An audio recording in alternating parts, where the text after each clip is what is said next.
이 시간 우리 하나님의 말씀은 민수기 21장입니다. 4절부터 9절 말씀까지 제가 봉독을 해드리도록 하겠습니다. 민수기 21장 4절부터 9절까지 제가 봉독을 해드리도록 하겠습니다.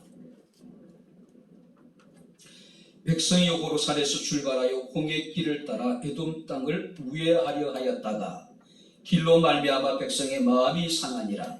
백성이 하나님과 모세를 향하여 원망하되 어찌하여 우리를 애굽에서 인도하여 내어 이 광야에서 죽게 하는가. 이곳에는 먹을 것도 없고 물도 없도다. 우리 마음이 이 하찮은 음식을 싫어하노라 하며 여호와께서 불뱀들을 백성 중에 보내어 백성을 물게 하심으로 이스라엘 백성 중에 죽은 자가 많은지라. 백성이 모세에게 이르러 말하되 우리가 여호와와 당신을 향하여 원망함으로 범죄하여 싸우니 여호와께 기도하여 이 뱀들을 우리에게서 떠나게 하소서. 모세가 백성을 위하여 기도하며 여호와께서 모세에게 이르시되 불뱀을 만들어 장대 위에 매달아라. 물린 자마다 그것을 보면 살리라. 모세가 놋뱀을 만들어 장대 위에 다니 뱀에게 물린 자가 놋뱀을 쳐다본 즉 모두 살더라. 아멘. 기도하겠습니다. 천지를 은혜로우신 아버지 하나님, 하나님의 은혜와 사랑을 진심으로 감사를 드립니다. 오늘도 코로나로 인하여서 또 아버지 하나님 비가 내리는 궂은 날씨 속에서도 우리의 마음의 중심이 살아계신 하나님을 향하게 하시고 살아계신 하나님의 거룩한 선에서 주를 예배할 수 있는 은혜를 주심을 감사를 드립니다. 이 시간 주의 말씀이 선포될진데 아버지 하나님의 말씀이 선포될 때 우리의 마음의 문을 열어주시고 길을 여셔서 성령이 교회들에게 하시는 주의 음성을 듣게 하옵소서. 기록된 예언의 말씀을 읽고 듣고 그것을 행하는 자가 복이 있다 하셨으니 주여 이 시간이 복되게 하옵소서. 예수님 이름으로 기도하옵나이다. 아멘.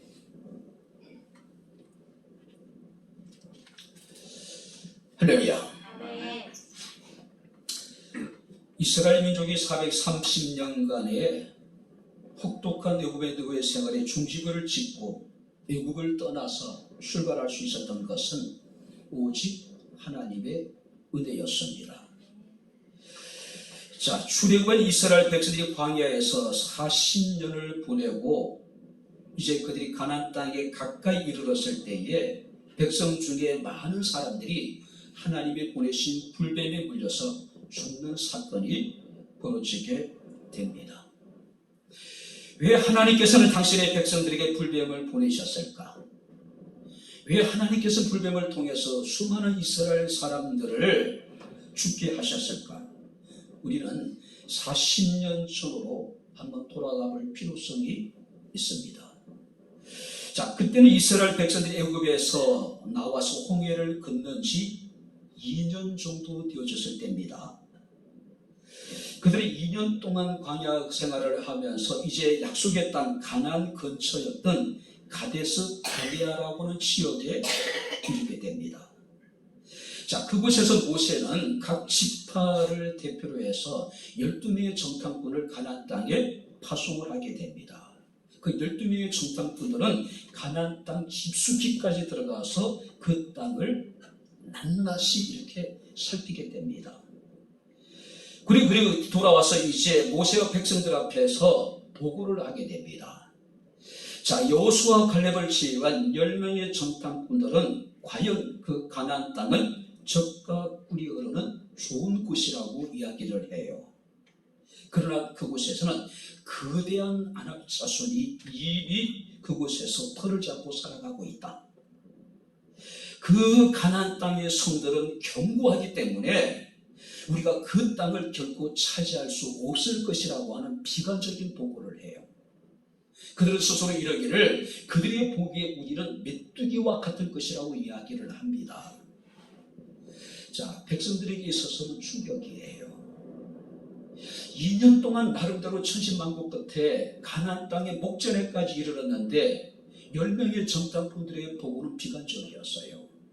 자, 그런데 여호수아와 갈렙이라고 하는 사람은 같은 이제 가나안 땅을 보고 옵니다. 맞다는 거죠. 적과 꿀이 흐르는 가나안 땅이다.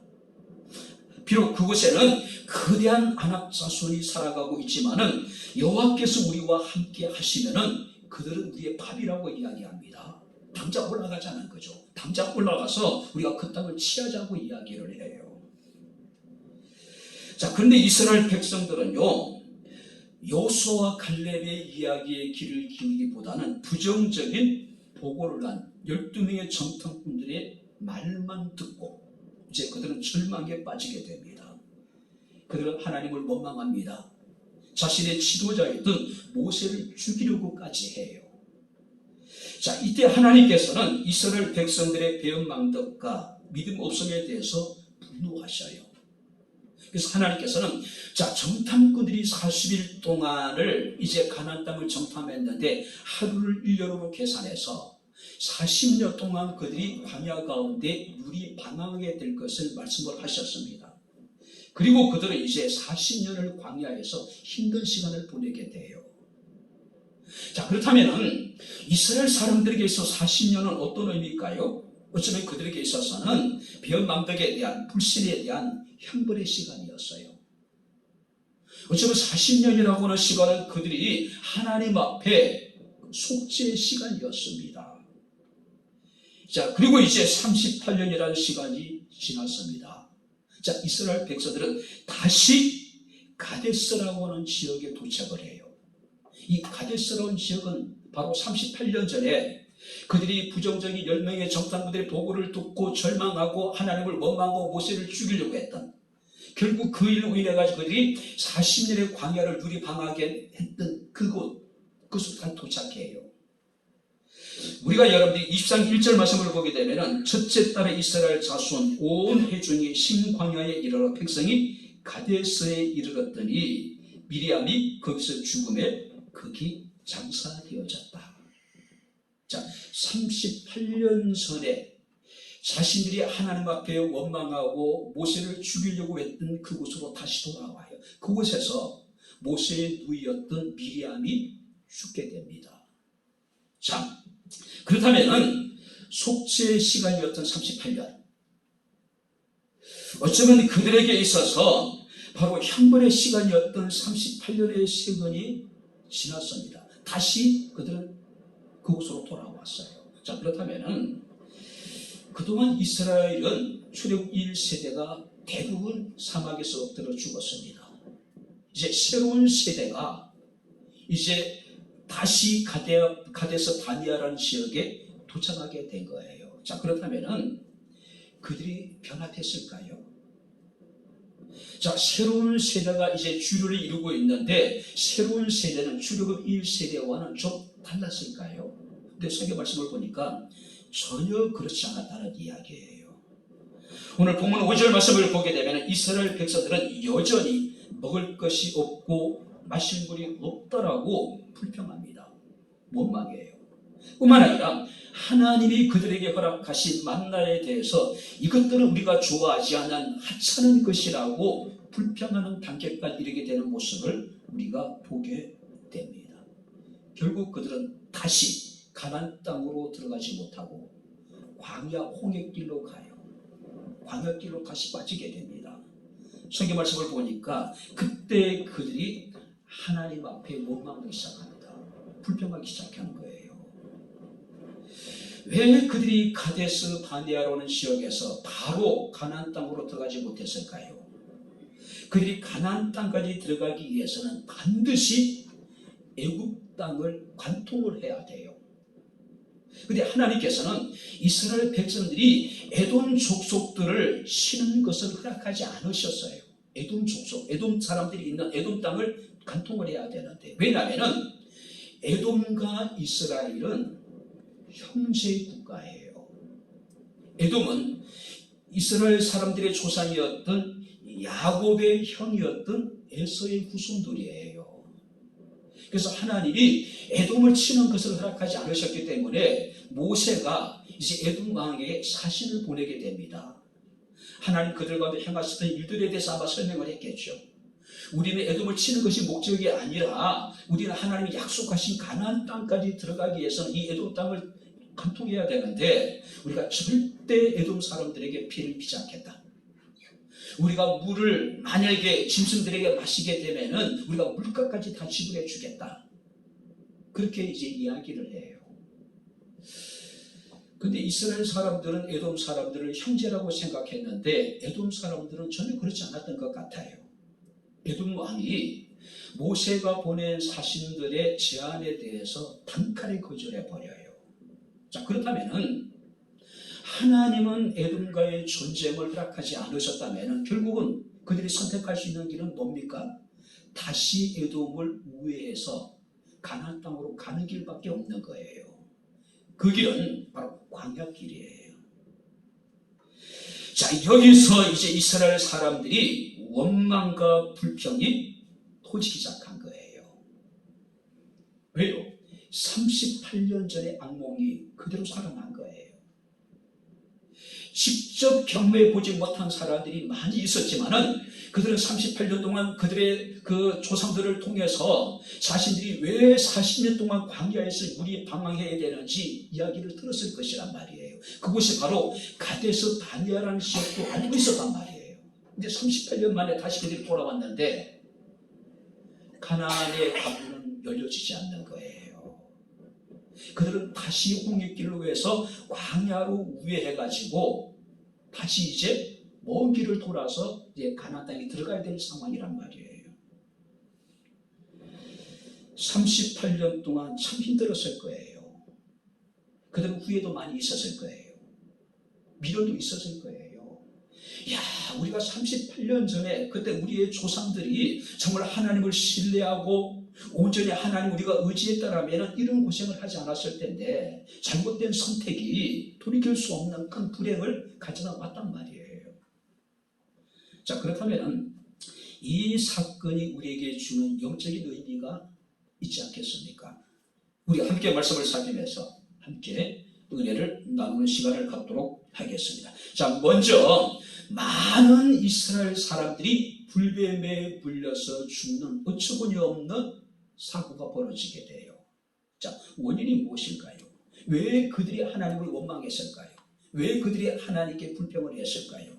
함께 살펴보겠습니다. 우리 한번 4절 말씀을 우리 다시 한번 같이 읽겠습니다. 4절 다 같이 읽겠습니다. 백성이 호르산에서 출발하여 홍해길을 따라 에돔 땅을 우회하려 하였다가 길로 말미암아 백성의 마음이 상하니라. 자, 그들이 무엇 때문에 마음이 상했습니까? 길로 말미암아. 자, 여기서요 길이라고 하는 것은 그 길이에요.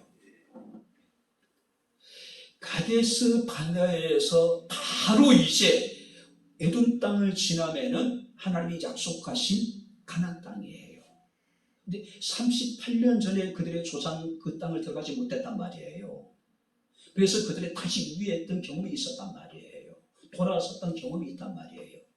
근데 지금 38년이 지나서 지금 이스라엘 사람들이 성경 말씀 보니까 마음이 상했는데 그 상한 이유가 뭐냐면은 길로 인하여서, 그 길로 인하여서. 아마 광야였기 때문에 똑같은 길은 아니었을 거예요. 근데 가만히 생각해 보니까 이 길은 38년 전에 자신의 조상들이 지나왔던 길임은 확실했던 것 같아요. 그 악몽이 떠오른 거예요. 그래서 성경 말씀을 보니까 그들이 마음이 상했습니다. 원망했어요. 불평했습니다. 오늘 여러분들이 어쩌면 그들에게 있어서 가데스라고 하는 지역에 이르렀을 때에 드디어 하나님이 자신의 조상들에게 약속하셨던 그 가나안 땅이 이제 자신들의 목전 앞에 펼쳐져 있는 거죠. 자신들의 꿈이 지금 현실이 될 상황이에요. 그런데 그들의 기대와는 달리 그들은 다시 돌이킵니다. 광야길로 하나님 그들을 인도하시는 거예요. 처음부터 그들이 원했던 길이 이 길이 아니에요. 애굽에 나왔을 때 그들이 원했던 길은요, 어떤 길이었습니까? 블레셋 사람들이 다니는 길이었어요. 늦어도 열흘 정도는 도달할 수 있는 그런 길이었단 말이에요. 근데 하나님께서는 전혀 다른 길로 그들을 지금까지 인도해 주셨습니다. 바로 가데스 바네아에서 그들이 하나님을 불신하고 하나님의 은혜에 대해서 배은망덕했을 때에 하나님이 그들에게 정탐했던 40일의 날들을 하루를 1년씩 계산해 40년을 광야에서 하나님이 돌리셨단 말이에요. 아마 그들은 광야길을 가면서 이 길은 아닌데, 이 길은 사실 원하는 길이 아니었어요. 그들의 생각 속에 없었던 길이었단 말이에요. 근데 하나님은 그들이 생각하지 못한 길로, 그들이 원하지 않는 길로 인도하신 거죠. 어쩌면 많은 사람들이 신앙생활하면서 고민하게 되는 것이 바로 이런 문제가 아닐까요?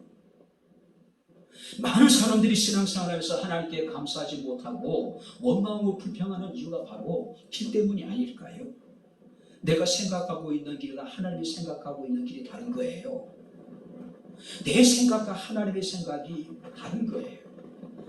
우리가 이사야 59장 8절 9절 말씀을 보게 되면은 내 생각이 너희 생각과 다르며 내 길이 너희 길과 다름이니라. 여호와의 말씀이니라. 이는 하늘이 땅보다 높음 같이 내 길이 너희 길보다 높으며 내 생각이 너희 생각보다 높음이니라. 기억하시기 바랍니다. 하나님의 생각과 내 생각이 다를 수 있음을. 할렐루야.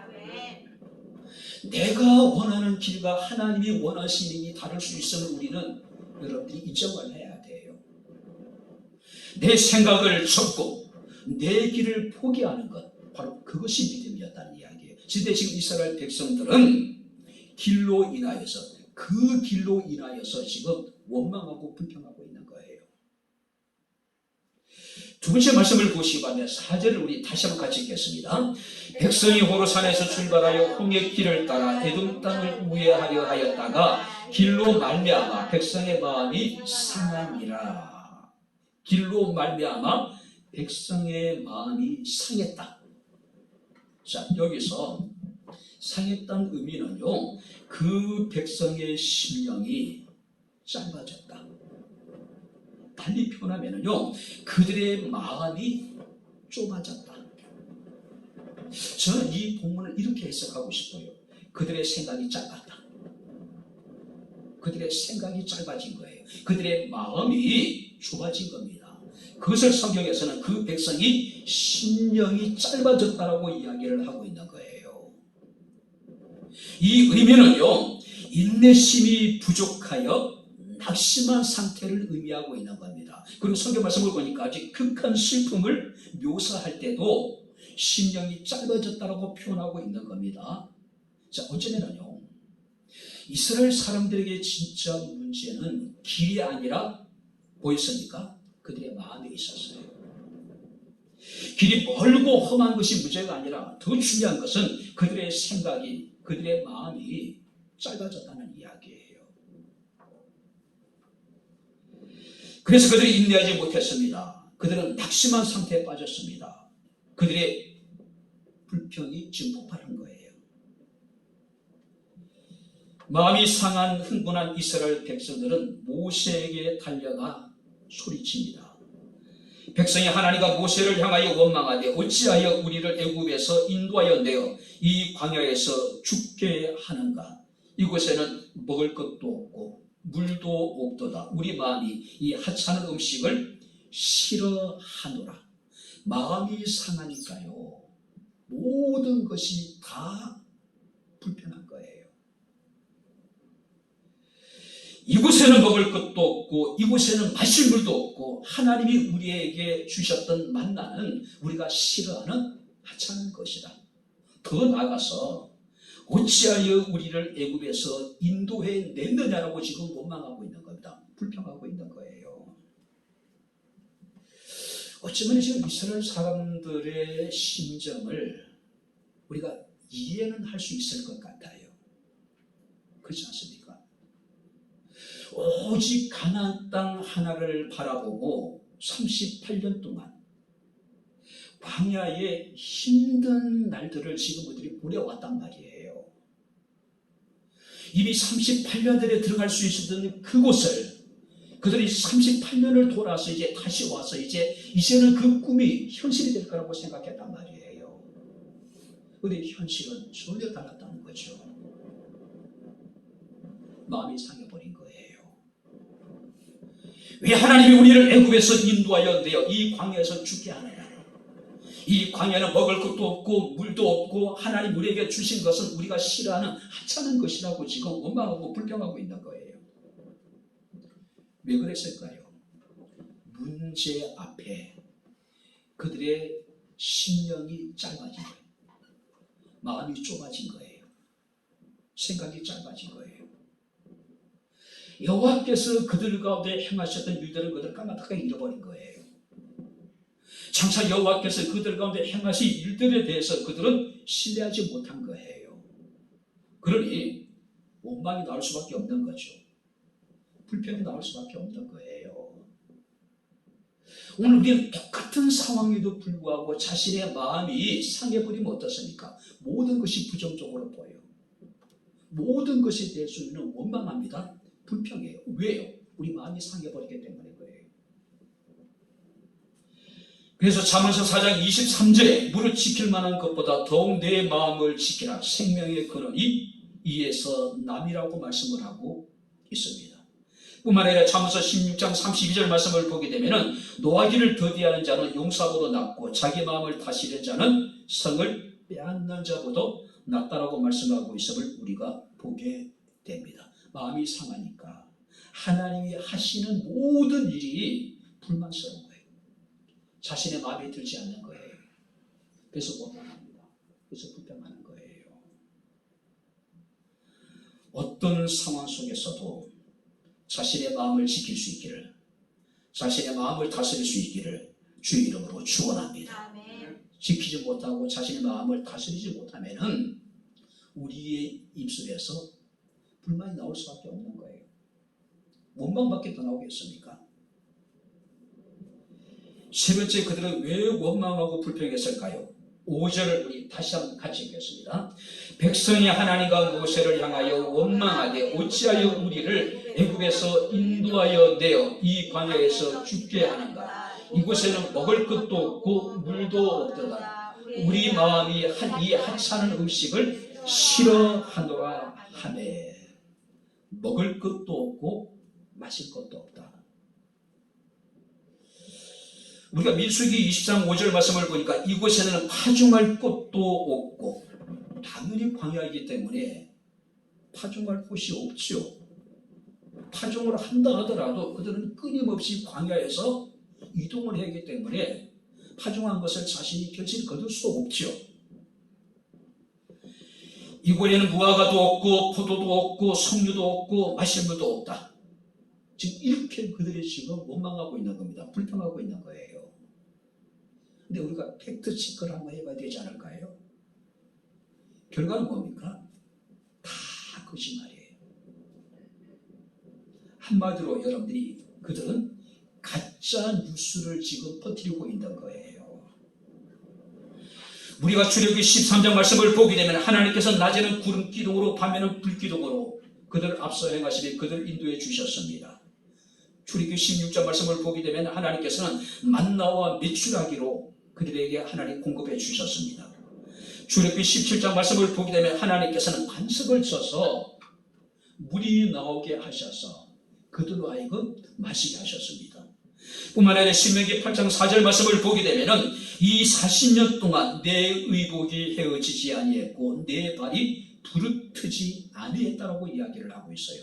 뿐만 아니라 여호수아서 5장 12절에 그 땅의 소산을 먹는 다음 날에 만나가 끝쳤다라고 이야기를 해요. 무슨 얘기입니까? 하나님께서는 40년의 광야 생활 가운데 그들을 친히 앞서 행하시며 그들의 길을 인도해 주셨습니다. 하나님께서 그들을 입히시고 먹이시고 돌보셨습니다. 그럼에도 불구하고 그들은 뭐라고 지금 이야기합니까? 먹을 것도 없고 마실 것도 없고 하나님이 주신 만나는 하찮은 것이고 우리는 그것을 싫어한다라고 이야기를 하고 있는 거예요. 한마디로 새빨간 거짓말이에요. 마음이 상하니까요. 사람이 이렇게 거짓말을 일삼을 수 있는 거예요. 그죠? 먹을 것도 없다고 이야기합니다. 마실 것도 없다고 이야기를 합니다. 하나님의 만나가 하찮은 것이라고 이야기를 해요. 한마디로 그들은 지금 아무 말 대잔치를 하고 있는 거예요. 아무 말 대잔치. 그냥 나온 대로 지금 그들은 짓거리고 있는 거예요. 그것이 사실인지 아닌지 그들은 팩트체크할 여유가 없는 거예요. 이 마음이 상해버렸기 때문에. 특별히 성경 말씀을 보게 되면은 하나님이 그들에게 허락하신 만나에 대해서 하찮은 것이라고 이야기해요. 사실들이 싫어하는 것이라고 이야기합니다. 자, 여기 보세요. 하찮다라고 하는 것은 우리가 혐오하는 것, 몹시 지겨운 것, 이제 실증난다. 하나님이 그들에게 주신 하늘의 양식을 그들은 하찮은 것이라고 이야기를 하고 있는 거예요. 혐오하고 지겹고 실증난다. 이제 더 이상 먹기 싫다는 이야기예요. 얼마나 그들이 지금 완악해져 있는가를 그대로 보여주고 있는 겁니다. 물론 그들이 40년 동안 만나를 먹었습니다. 메추라기를 먹었어요. 같은 것을 40년 동안 계속 먹는다고 생각해 보면은 그럴 수도 있을 것 같아요. 그죠? 여러분들이 똑같은 음식을 우리가 아침 먹고 점심 먹고 저녁 먹고 어떨까요? 혐오할 만하겠죠. 실증이 날 만하겠죠. 그죠? 지겹다는 얘기가 나올 수 있겠죠. 그러나 지금 그들이 처해 있는 상황을 생각하면 결코 그럴 수 없는 상황이에요. 그죠? 그렇다면 왜 그들이 이 만나에 대해서 그들이 혐오했을까요? 왜 그들이 지겹게 생각했고 그 만나에 대해서 그들은 실증을 냈을까요? 혹자는요 21장 1절부터 3절 말씀을 보게 되면은 아랏가의 전쟁이 있었어요. 여호수아의 군대가 완전히 아랏을 섬멸시켜버립니다. 그리고 그곳의 이름을 호르마라고 이야기해요. 전멸시키다. 그래서 혹자는 그렇게 이야기를 합니다. 아마 아랏가의 전쟁에서 그들이 아랏의 기가 막힌 음식의 맛을 보았을 것이다. 그 기가 막힌 음식을 한번 맛보고 나니까 하나님이 그들에게 허락하신 만나와 메추라기가 하찮게 여겨지는 거예요. 혐오스럽고 지겹고 실증난다.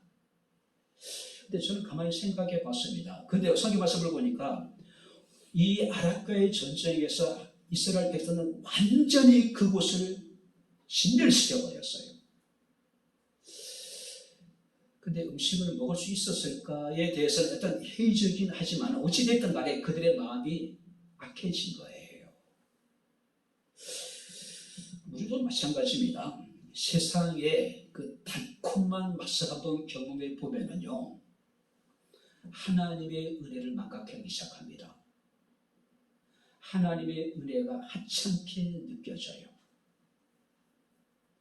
내가 교회에서 목사 안수를 받을 때에 내가 장로 장립을 하고 권사 취임을 하고 내가 집사가 되고 처음에는 굉장히 감격해요.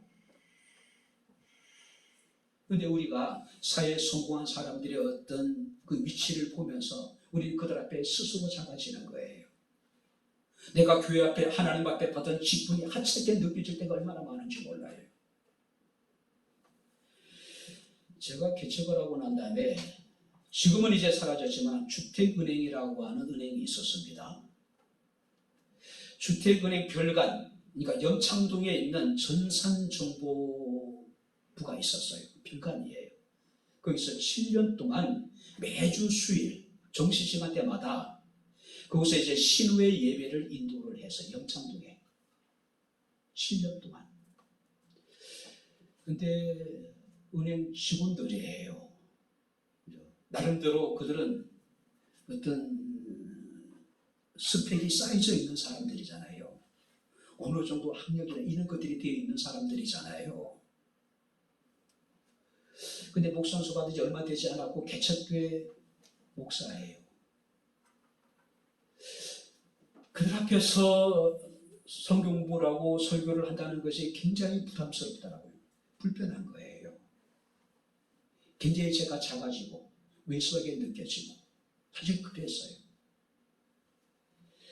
근데 저를 그곳에 소개하신 분이 동기 목사님이셨습니다. 하루는 그 얘기를 하시더라고요.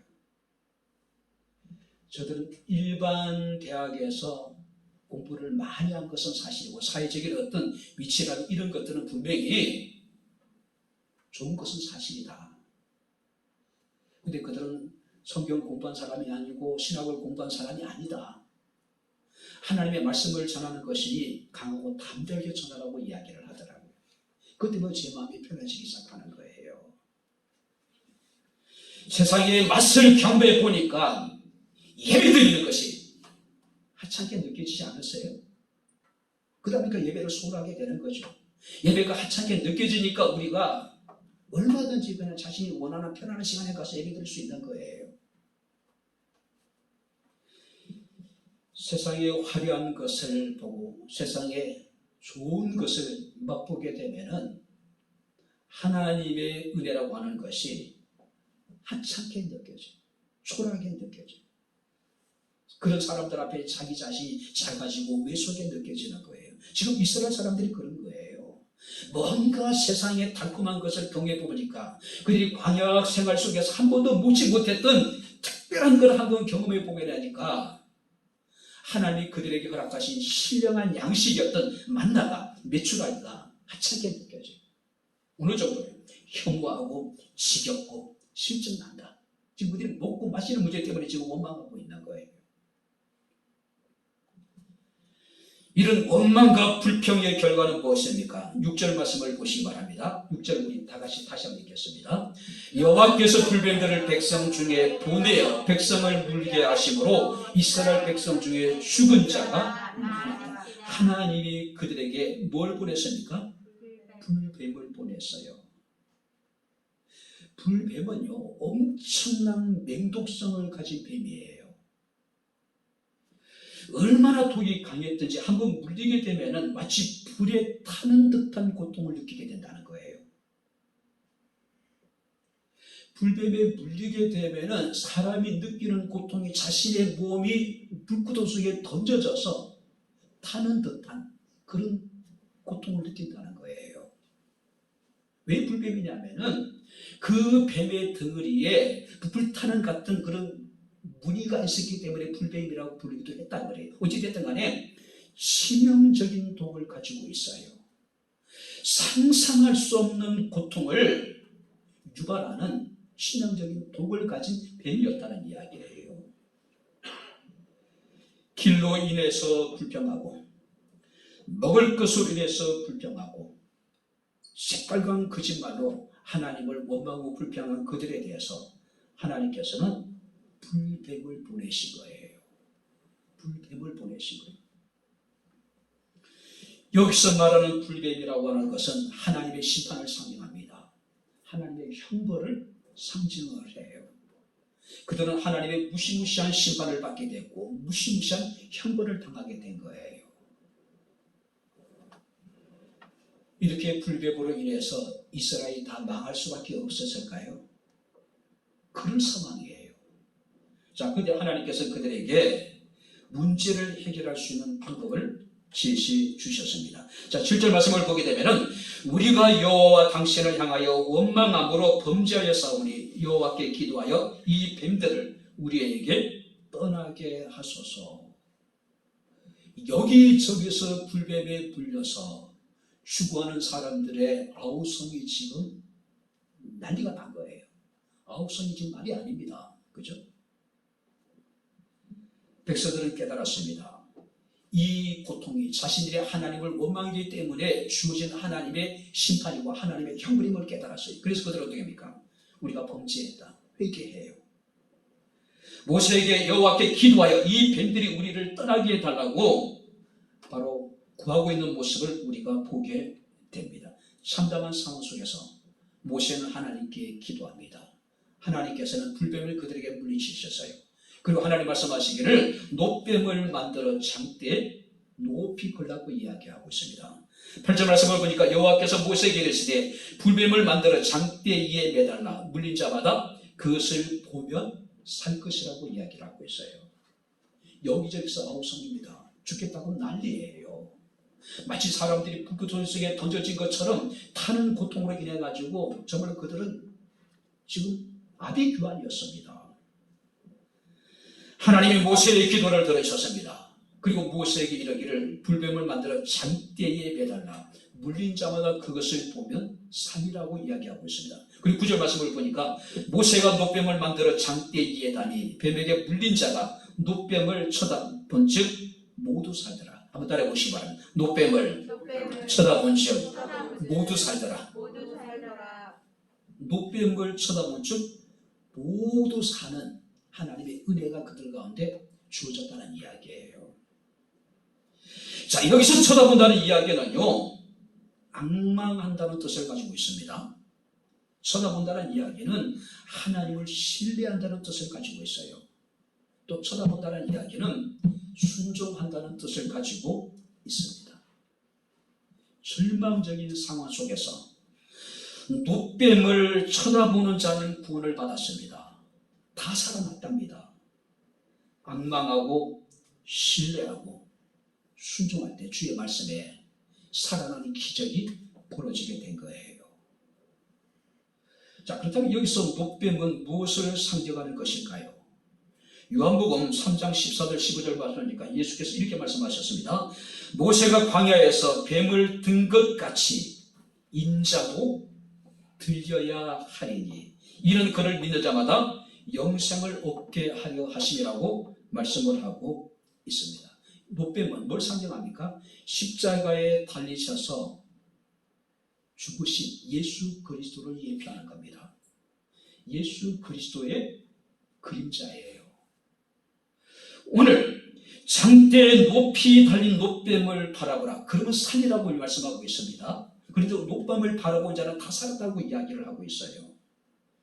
마찬가지로 십자가에 못 박혀 돌아가시는 예수 그리스도를 바라보는 자는 구원을 얻을 것이라고 이야기를 하고 있습니다.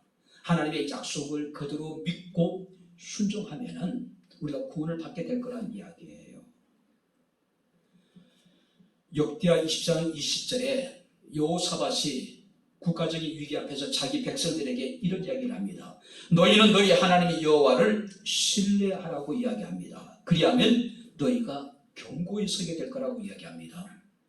그의 선지자들을 신뢰하라고 이야기합니다. 그리하면 너희가 형통할 것이라고 이야기를 합니다. 누구든지 뱀에 물린 자마다 노뱀을 바라본 적 다 살았습니다.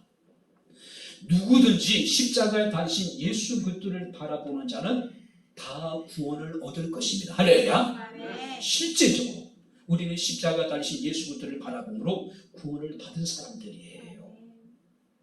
마치 노뱀을 바라보는 자마다 다 살아났던 것처럼 예수들을 바라보는 자는 다 구원을 받게 될 거란 이야기예요. 왜 하나님이 노뱀을 높이 달라고 하셨을까요? 이왕이면 좀 더 뽀대나는 것으로 해서 얼마나 좋을까요? 이왕이면 좀 더 신령한 것으로 이스라엘 백성들의 마음에 와 닿을 수 있는 더 특별한 의미를 가진 것으로 하나님 노뱀을 대신할 수 없었을까요? 그들 가운데 함께했던 법궤도 있을 수 있을 것이고 아론의 쌍난 지팡이도 있을 수 있을 것이고 홍해를 갈랐던 모세의 지팡이도 있을 수 있을 것이고 근데 하나님께서는 노뱀을 장대에 매달라고 이야기하고 있어요. 그리고 그것을 바라보는 자는 살리라고 이야기를 합니다. 노뱀은 무생명체예요. 생명이 없는 거예요. 근데 왜 노뱀을 바라보려 하셨을까요? 구원을 앙망하고 주님을 신뢰하고 온전히 주께 순종하라고 하는 의미예요. 노뱀이라고 하는 것은 단지 하나님이 사용하신 구원의 도구일 뿐입니다. 혹여 어떤 사람들은 그렇게 생각할 수도 있었을 거예요. 저 가지고 노뱀을 바라본다고 살 수 있을까? 지금까지 불뱀은 어떤 것입니까? 자신들을 물어서 죽게 만들고 극한 고통을 가져다 주었던 그런 불뱀입니다. 근데 그 불뱀의 형상을 한 노뱀을 매달고 노뱀을 바라보는 자마다 구원을 받을 것이라고 이야기하고 살게 될 것이라고 이야기를 해요. 중요한 것은 노뱀이 아니라 구원을 앙망하고 온전히 하나님을 신뢰하고 하나님의 말씀에 순종하는 자는 살게 될 것이란 이야기예요. 선한 민족에게 구원을 얻을 만한 다른 이름을 주지 않았다고 이야기합니다. 할렐루야. 오직 예수예요. 오직 십자가에 달리신 예수 그리스도를 바라보는 자만이 구원을 얻을 수 있다는 이야기예요. 그런 자만이 다 살 수 있다고 말씀을 하고 있습니다. 사도 바울은 십자가에 대해서 유대인에게는 꺼리는 것이요 이방인에게는 미련한 것이라고 이야기를 합니다. 뿐만 아니라 십자가의 도가 멸망하는 자들에게는 미련한 것이고 구원을 받는 우리들에게는 하나님의 능력이라고 이야기를 합니다. 이게 보세요. 노뱀이 믿지 않는 사람들에게는 어리석은 것이고 미련한 것이지만은 하나님의 말씀을 절대적으로 신뢰하는 사람들에게 노뱀은 뭡니까? 구원의 능력이에요. 십자가도 마찬가지예요. 오늘 저는 설교 제목을 노뱀을 바라보는 사람들이라고 이야기합니다. 결국 노뱀이 상징하는 건 뭡니까? 십자가에 달리신 예수 그리스도를 바라보는 사람들을 의미하고 있는 겁니다. 장대에 매달린 노뱀을 보는 자는 살리라. 십자가에 달리신 예수 그리스도를 바라보는 자는 구원을 얻을 것이라고 말씀을 하고 있습니다. 이제 말씀을 마칩니다. 모세가 광야에서 뱀을 든 것 같이 인자도 들려야 하리니 이는 그를 믿는 자마다 영생을 얻게 하려 하심이라고 말씀을 하고 있습니다.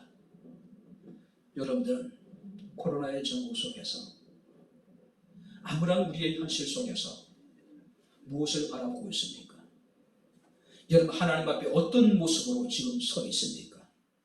끊임없이 원망하고 불평하는 사람도 있을 것이고 오직 하나님을 향한 바로 구원을 바라보고 온전히 하나님만을 신뢰하고 온전히 주의 말씀 가운데 순종하는 사람도 있을 수 있을 것입니다. 불뱀에 물린 자마다 노뱀을 쳐다보죠. 모두 살았더라.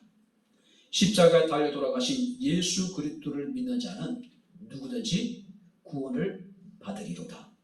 어떤 상황 속에서도 우리의 죄를 위해서 십자가에 달리신 우리의 믿음의 주여, 우리의 삶의 모든 문제를 온전케 하시는 이 주님만을 바라볼 수 있는 저와 여러분들의 삶이 되어질 수 있기를 주의 이름으로 축원합니다. 기도하겠습니다. 하나님 아버지, 하나님의 은혜와 사랑을 진심으로 감사합니다. 불뱀으로 인하여서 아비규환이 되어졌던 이스라엘의 모습을 봅니다. 좌절하고 절망하고 끝이 없는 아버지 하나님의 고통의 상황 속에서 하나님께서 노뱀을 만들어 높이 달라고 말씀하신 아버지 하나님, 몰뱀에 물린 자마다 그것을 바라본 적 살게 될 것을 말씀하신 아버지 하나님, 어떤 상황 속에서도 이스라엘 사람들이 노뱀을 바라봄으로 살았던 것처럼 십자가 달리신 예수 그리스도를 바라보며 예수 그리스도를 온전히 신뢰하며 주의 말씀 가운데 순종할 수 있는 저희들의 삶이 되게 하옵소서. 예수님 이름으로 기도하옵나이다. 아멘. 이제는 우리 주 예수 그리스도의 은혜와 하나님의 크신 사랑과 성령님의 교통 조절의 제 충만 역사 인도하심이 우리의 십자가 달리신 우리의 믿음의 주여 온전케 하시는 이인 주님만을 바라보기를 원하는 주의 사랑하는 모든 성도들 머리머리 이에 저들의 가정과 직장과 사업장과 이 교회와 이 나라 이 민족 이에 지금부터 영원토록 함께 있을지어다.